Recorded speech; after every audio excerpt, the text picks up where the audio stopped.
ചെങ്ങൈമാരെ രാവിലെ നീച്ച് കിച്ചണിൽ പോയപ്പോണ്ട് നല്ല സാൻഡ്വിച്ച് ഉണ്ടായിരുന്നുണ്ട്. ചെങ്ങൈമാരെ അത് കഴിച്ചുകൊണ്ടിരിക്കുമ്പോഴാണ് സുലൈമാക്കെ പറഞ്ഞ് വണ്ടിയിൽ ഫ്രിഡ്ജ് വെച്ചിട്ടുണ്ട്, അത് നേരെ തോട്ടത്തിൽ കൊണ്ടെടുക്കും. അത് കേൾക്കാൻ കാത്തിക്കായിരുന്നു. നേരെ വണ്ടി സ്റ്റാർട്ടാക്കി നമ്മൾ അസ്ലമിനും കയറ്റി പെട്രോൾ അടിച്ച് നേരെ വിട്ടിട്ട് തോട്ടത്തേക്ക്. ചെങ്ങൈമാരെ രാവിലെ തന്നെ തോട്ടത്തേക്ക് പോകുമ്പോ എന്താ കാഴ്ച എന്ന് പറയാം, ചൂടിനൊരു കുറവില്ല. അവിടെ എത്തിയപാട് നമ്മള് ഭയങ്കര സൗകര്യമൊക്കെ ചോദിച്ചറിഞ്ഞതിന് ശേഷം നമ്മള് ഫ്രിഡ്ജ് ഇറക്കാനുള്ള പരിപാടിയായിട്ട് അത് അവിടെ ഇറക്കിയതിന്റെ ശേഷം റൂമിൽ കൊണ്ടുവച്ചതിന്റെ ശേഷം നമ്മളെന്താട്ടി വണ്ടി സ്റ്റാർട്ടാക്കി നേരെ വീട്ടിലേക്ക് പോകാനുള്ള പരിപാടി. അപ്പോഴാണ് അവിടെ ബക്കാല കണ്ടിട്ട് അവിടെ പോയിട്ട് നല്ല കോഫിയാണ് കുടിച്ചിട്ട് ചെങ്ങന്മാരൊക്കെ കുടിച്ച് പാട്ടും പാടി വീട്ടിൽ എത്താൻ നേരത്താണ് മാമാന്റെ ഒരു വിളി, ഉമ്മറൊട്ടേജ് എവിടെ അങ്ങോട്ട് വന്നുകൂടെ, നമുക്ക് ഒരു സ്ഥലം വരെ പോവാണ്ട്.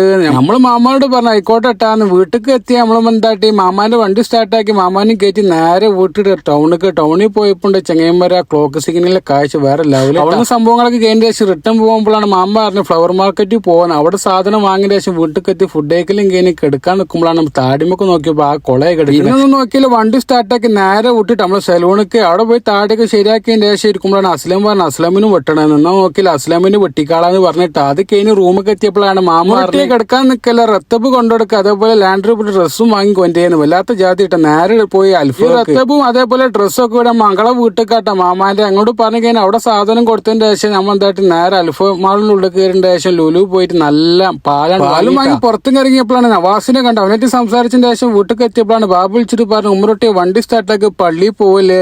നമ്മളെ വീട്ടിലെത്തിയപാട് ബാബാന്റെ പള്ളിയിൽ പോയി നിസ്കാരം കഴിഞ്ഞ് വന്നപ്പോഴാണ് മാമ വിളിച്ചിട്ട് പറഞ്ഞു ഉമ്മറൊട്ടി വണ്ടി സ്റ്റാർട്ടാക്കി സലൂണിൽ പോവാട്ടാ മുറട്ടി. മാമാൻ അവിടെ ഇറക്കിയതിന്റെ ശേഷം നമ്മളെ സാധനം വാങ്ങാൻ പോയിട്ട് ചെങ്ങന്മാർ നമ്മളെ ജ്യേഷ്ഠ സോപ്പിക്ക് സാധനം വാങ്ങാണ്ടായിന്. അത് വാങ്ങിയ ശേഷം നേരെ വിട്ട് കുവൈത്താത്ത് ലുലുക്കിട്ട് അവിടുന്ന് സാധനം വാങ്ങിയ ശേഷം നേരെ വിട്ട് നമ്മൾ എടുക്കുന്ന വെച്ച് ജമിയെന്ന് സാധനം വാങ്ങിയ ശേഷം നേരെ വിട്ടിട്ട് പച്ചക്കറി കടയ്ക്ക് അവിടെ പോയപ്പോ അൻസാർ ഇങ്ങനെ തിരിഞ്ഞളിക്കണം വല്ലാത്ത ജാതി. അവിടുന്ന് സാധനം വാങ്ങി നേരെ വീട്ടിൽ കൂട്ടാ. പത്ര കൂടി അടുത്ത മണിക്കാലത്തേക്ക് ഓക്കെ ബൈ.